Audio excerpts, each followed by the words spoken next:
when I was given the task to to lead this portion, uh, my mind went a whole lot of places. What could be said, what needed to be said, how, what's the best thing to do. And so I hope that the route I've chosen works. All of us that stand and talk before people, sometimes you hope that the way you put it together, you hope it works. So we're going to hope that this works. Um,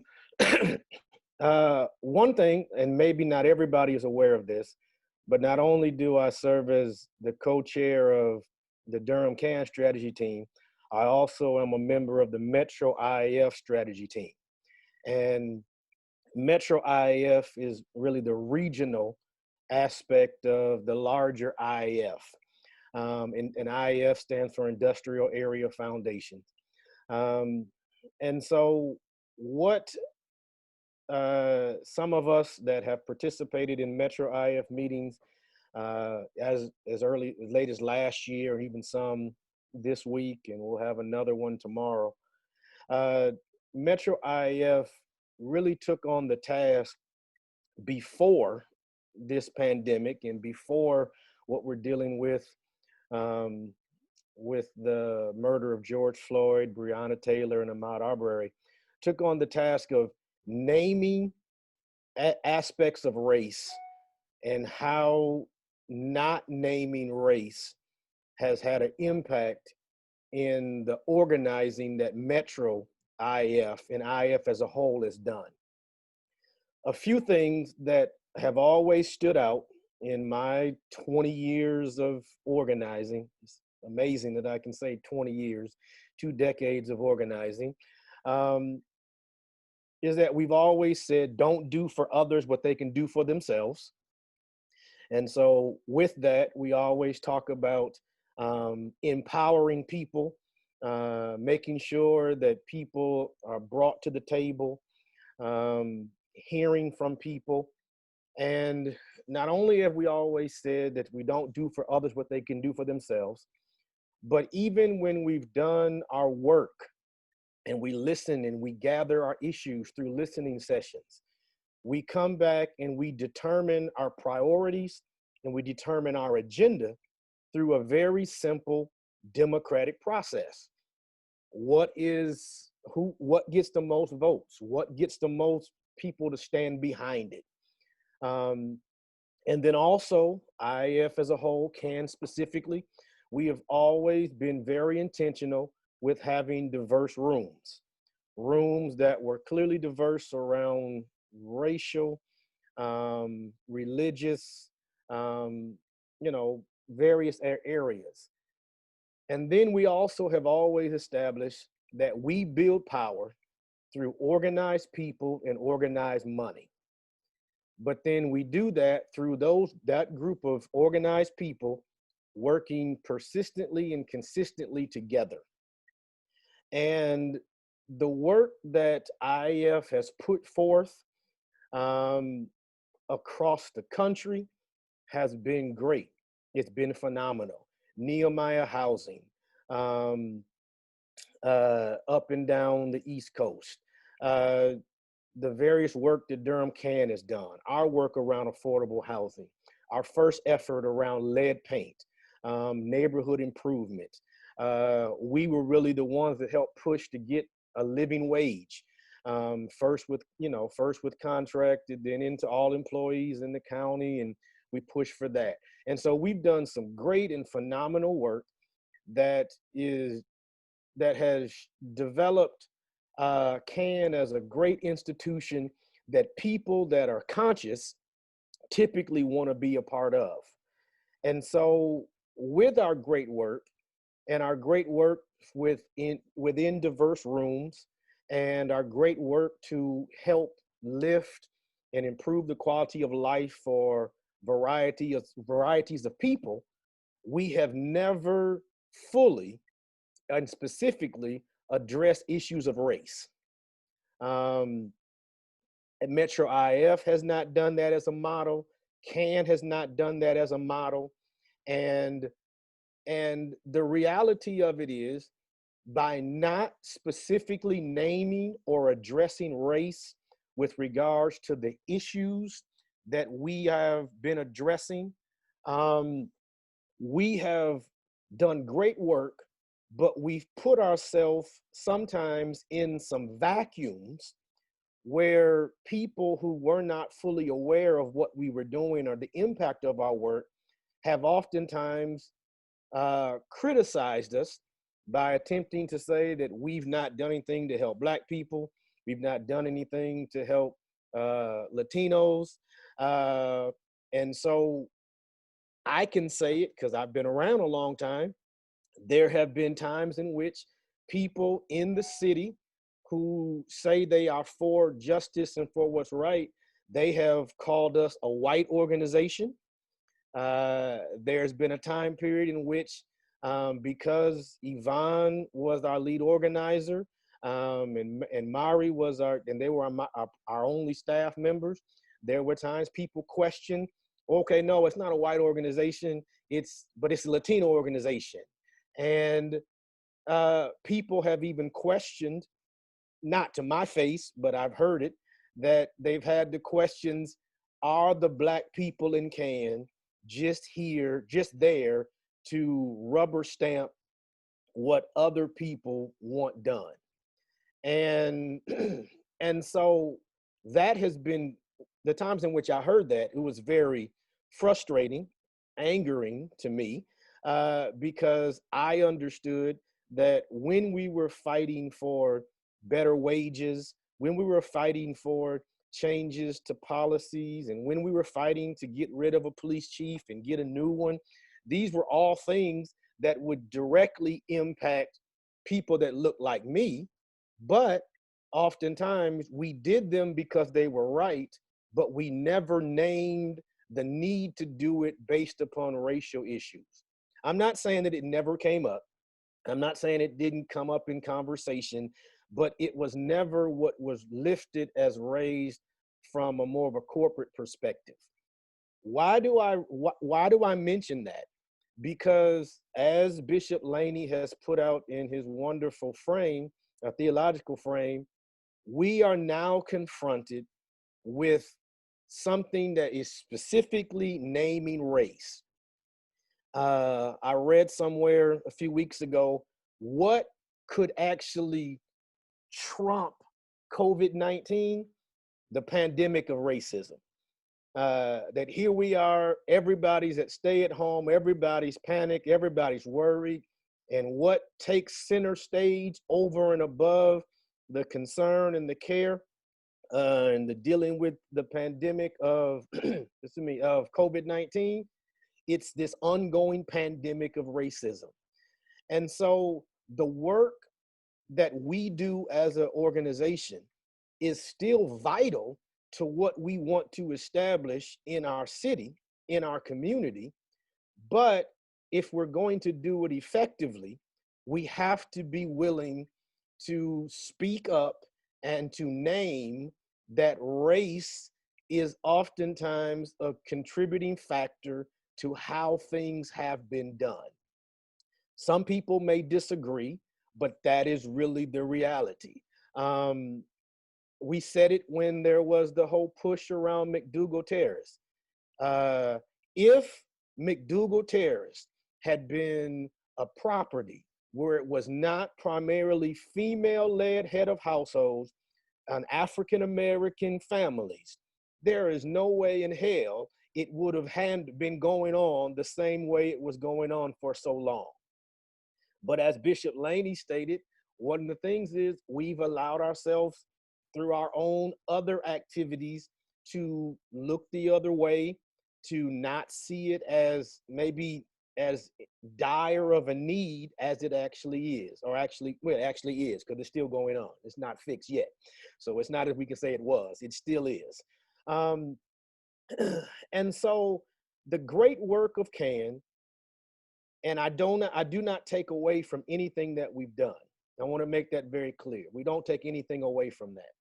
But the great work that we have done has really put us in a position where if we're going to continue to do great work that's meaningful, we're going to have to make some adjustments. And some of those adjustments we've started, and some of them you may say, oh, we're already working on it. But I just want to make sure that I name them so that we'll be very clear. Number one, we need to better understand, hear me, better understand the principle that we also have operated with, that there are no permanent enemies and no permanent allies, just permanent issues. We have said that. It has been a part of our mantra as we have stood forth.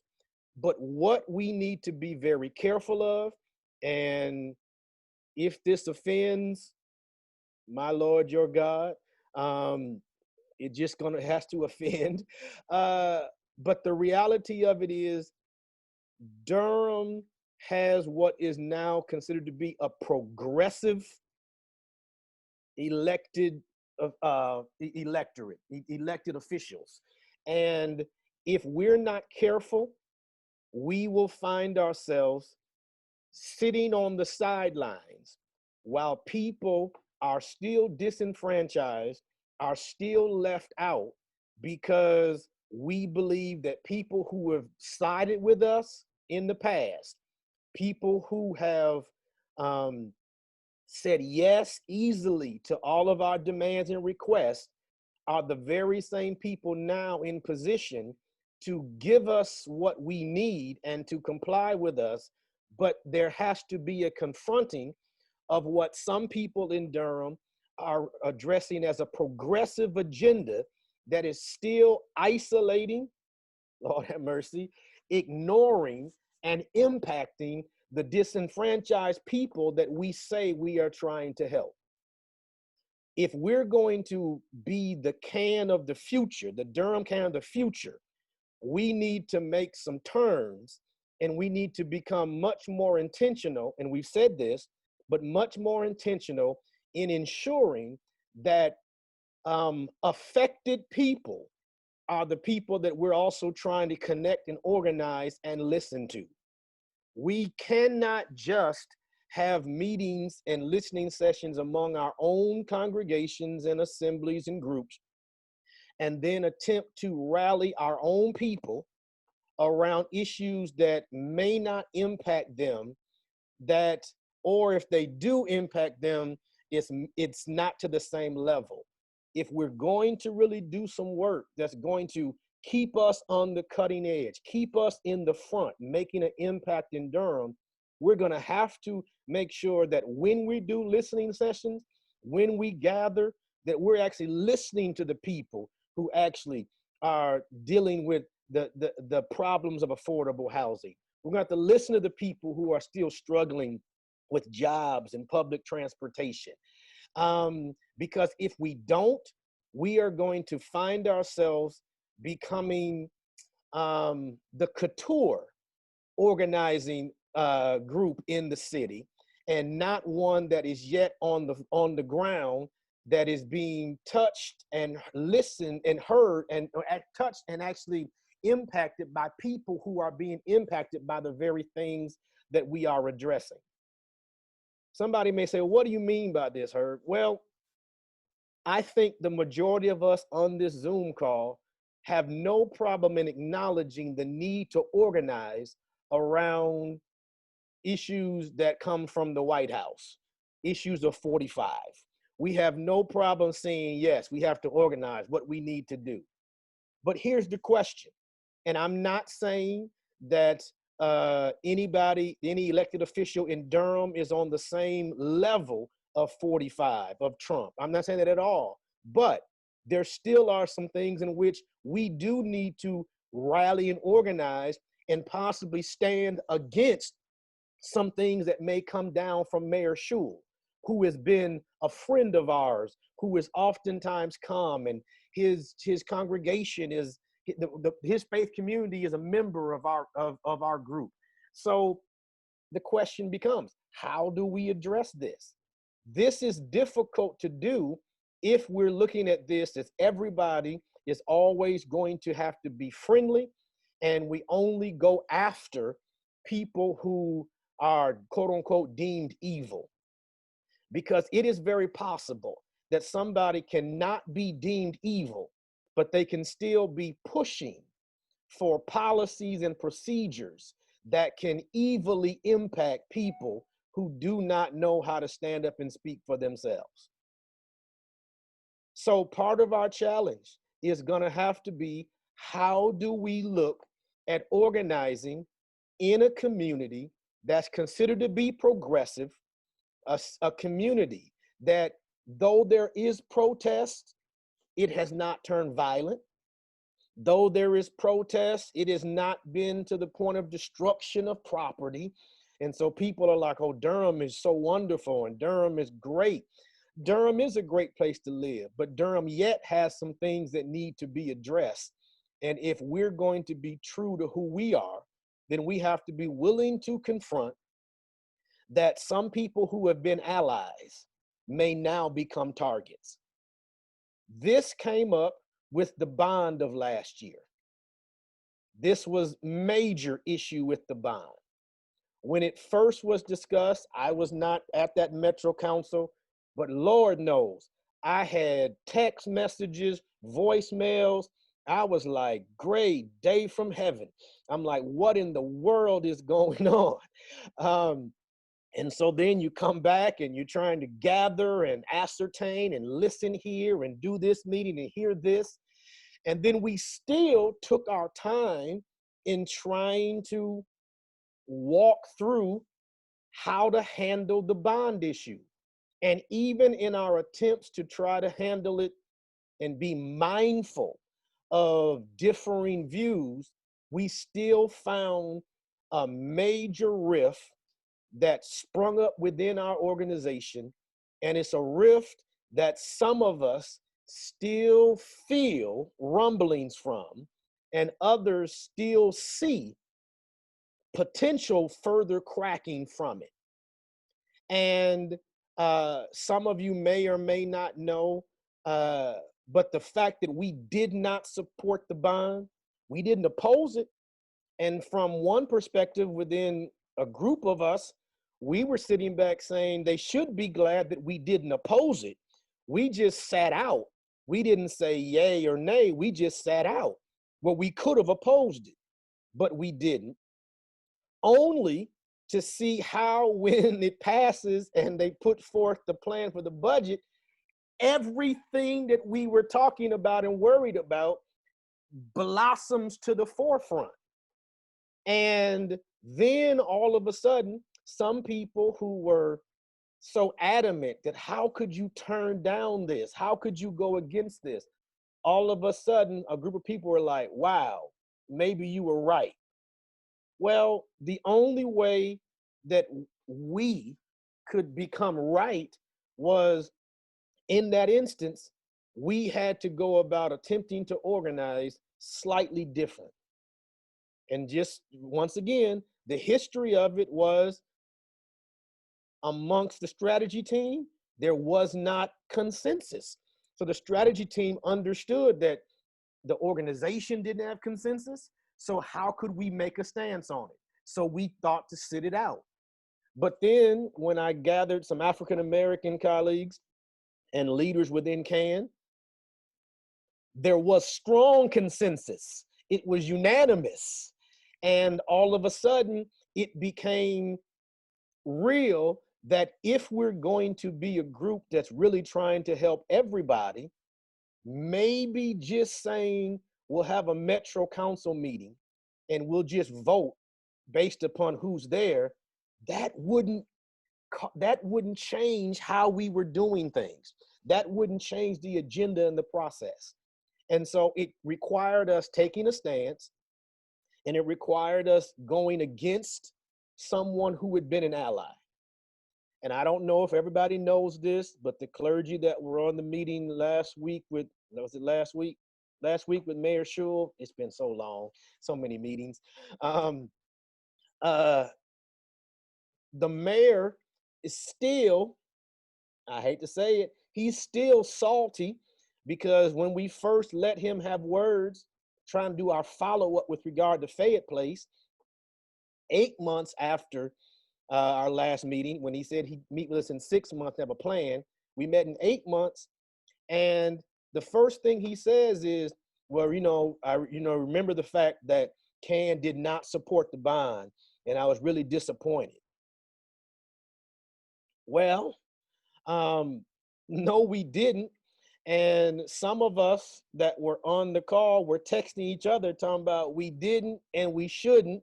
And we probably should have done it even a different way too, but we didn't. So I lift this to say that if we're going to make a difference going forward, we have to continue organizing. We have to continue to gather diverse groups of people, bring them to the table, develop relationships, and in developing those relationships, there needs to be the feasibility that everybody brings their whole self to the table. What do I mean by that? And I will say this, and I think I can move from here. I think so. Well, we'll see. I've still got to, yeah, we'll see. But when I say bring our whole selves, I want to be, I'm about to expose something that I don't know if my white colleagues are fully aware of, but all my black colleagues are aware of this. When you are an African-American person that goes into a diverse group, you oftentimes have to learn how to function within the group, which leans towards, as Bishop Laney was referencing, some of that respectability dynamics. And sometimes the challenge has been in the midst of dealing with respectability, there come the questions of how much of my true anger, how much of my true perspective can I reveal and still be allowed in this group? And if we're going to organize for true change in this racial dynamic that's going to help bring some healing, there needs to be the reality that all of our African-American folk can bring their full selves to the table, their anger, their frustration, and people not run away like, oh my gosh, they're going wild. But then also there has to be the true bringing of yourself from my white colleagues, meaning what? That it isn't about sitting back and deferring. You don't help me. I'll take it myself. You don't help me as the coach, as a co-chair of CAN. You don't help me just pandering and deferring.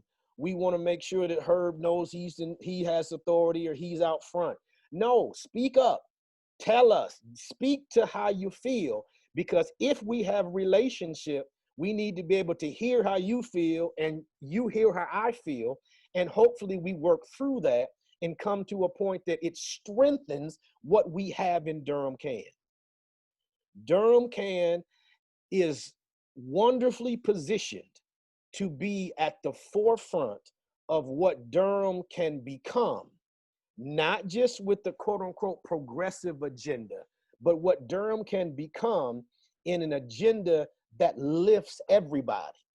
The old common saying, a rising tide raises all the ships in the harbor.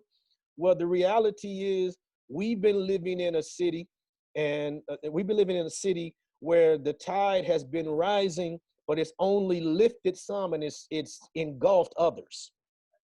And what we are hoping for, if we're going to be true to who we are, is how do we organize? And that's going to start amongst us. Us as clergy, us as leaders, can we bring our full selves, our true selves to the table? Are we able to say that we need to hear from impacted people? Are we able to actually move in and actually organize in places like we've been doing lately, McDougal Terrace, Hoover Road, where we hear from those type of people and we're saying, hey, we're not gonna go fix stuff for you. We're gonna empower you to stand and fight for yourself, to be able to get to the point that, hey, your voice does matter. Because If we don't organize right in the midst of what's going on right now, all we'll have is 50-11. I learned that when I got to North Carolina. We'll have 50-11 statements and letters that everybody's condemning racism, everybody's condemning what's wrong, but not a damn thing will be different once everybody's calm. And so the reality for us, we've got to have some brutally honest conversations.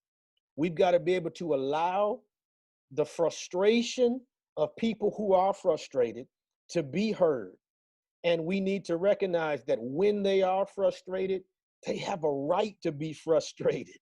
And we don't have to calm them down or dress them up into something that makes it respectable for them to be heard. I finish with this. If we're going to make sure that we organize in this city, this progressive city with progressive agendas, we still need to understand that dominant power plays by a different playbook. I don't care if it's progressive or if it's regressive, how dominant power has a playbook that they operate by, Lord have mercy, and they operate with it. And if we don't understand it, we will find ourselves in trouble. And what do I mean in my final statements?